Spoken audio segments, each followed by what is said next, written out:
ورحمة الله وبركاته. النهاردة يا جماعة هقدم لكم ازاي ندمج لاعب تاني طريقة سهلة جدا جدا. طبعا انا عارف ان في ناس كتير ما تعرفش الطريقة، فالنهاردة هجيب لكم ان شاء الله ازاي تدمجهم، يعني ازاي تدمج لاعب بلاعب تاني، يعني بطريقة سهلة خالص. انا هنروح نفتح اللعبة،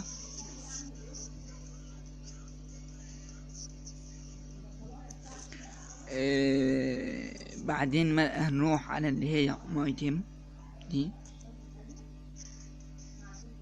بعدين هنروح على اللي هي بلايرز. لو احنا عايزين يعني ناخد لاعب نمرنه بلاعب تاني، فهنروح على بلاير،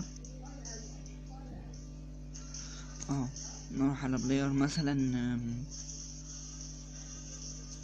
نضغط على السلكت دي مثلا. انا هاخد اللاعب الضعيفة بس عشان اوريكم.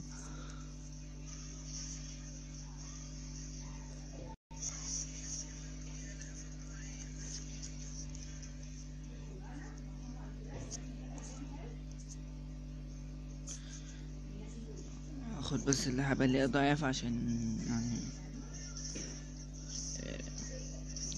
عشان ما اخدش، مش عايز اخد لعبة من قوية يعني.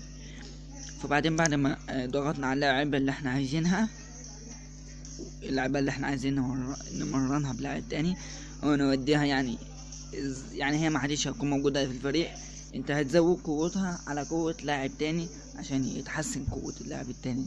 هنضغط على الاكشن دي، وبعدين هنضغط على convert into a trainer دي الأخيرة دي،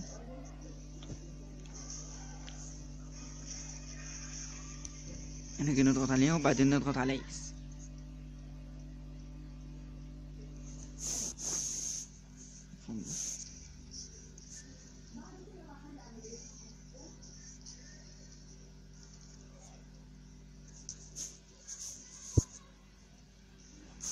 اهو بعد كده زي ما شايفينه مش هتلاقيهم اصلا عادوا موجودين.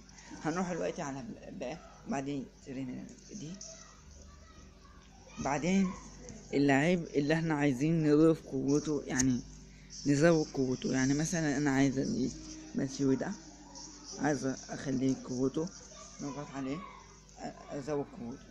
زي ما انتم شايفين عند بعض اللاعبين وعند برضو لاعبين انا كنت عايزها اراها، فهنلاقي طبعا ماسيو سي بي، واللاعبة في لاعبة سي بي.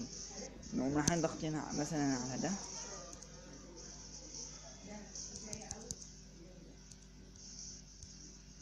وده مثلا اذا كنتوا عايزين تضيفوهم هما الاتنين او واحد براحتكم يعني. نضغط على الكلمة دي اللي هي دي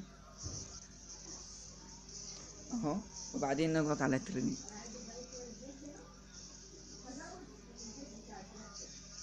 ما شايفين زادت قوته ماسيو وبقى يعني بقى 23.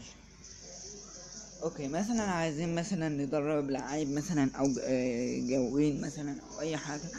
جوين نفس الحكاية، هنروح على اللي هي بلايرز وبعدين نجيب جوين. انتوا طبعا مش هتستخدموه خالص في اللعبة، وبعدين تعملوا له اللي هي convert into trainer. بعدين تجوا هنا تضغطوا على الجوين اللي انتوا عايزين تزودوه، مثلا تضغطوا عليه كده، وبعدين تضغطوا على هتلاقوا باك السكوت بتاع الجوين اللي انتوا كنتوا حشتوه من هناك، هتلاقوه ظهر هنا مكتوب جيكا، اضغطوا عليه وبعدين ادمجهم مع بعض. يعني هي طريقة سهلة خالص وبس. هو دي كان شرحنا النهاردة. ما تنساش تعمل لايك للفيديو واشترك في القناة لو انت ما انتش مشترك. والسلام عليكم ورحمة الله وبركاته.